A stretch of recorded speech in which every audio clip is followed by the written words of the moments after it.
పరమేశ్వరుడు లింగాకారంగా ఉద్భవిస్తే దాని యొక్క కింద భాగం కనుక్కోవటానికి శ్రీమన్నారాయణుడు వరహావతారాన్ని ధరించి కిందకి వెళ్ళాడు.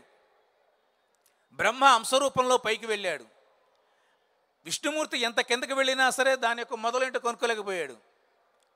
బ్రహ్మదేవుడు అంశరూపంలో పైకి వెళ్తుంటే పైనుంచి ఒక చిన్న మొగలి రేకు రాలి పడుతుంది కిందకి.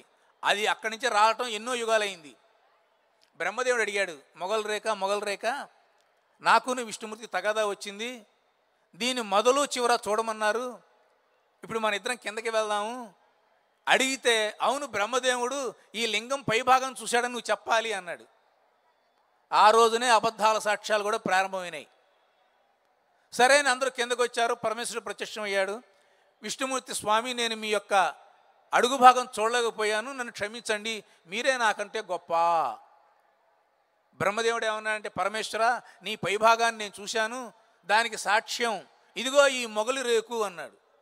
దాంతో బ్రహ్మదేవుడి యొక్క పనికి మహేశ్వరుడు కోపం వచ్చింది. అవురా, సమస్త సృష్టిని జరిపించే నీవే, భవిష్యత్తులో ఎప్పుడో రాబోయేటువంటి కలియుగ ప్రభావం ఇప్పుడే నీలో ప్రవేశించి ఈ విధంగా అబద్ధం ఆడవచ్చా అని చెప్పి ఏం చేశాడంటే, మొగలి రేకు అబద్ధం చెప్పింది కాబట్టి ఈ రోజు నుంచి శివుడి పూజలో మొగలి రేకు లేదు, శాపం పెట్టేశాడు.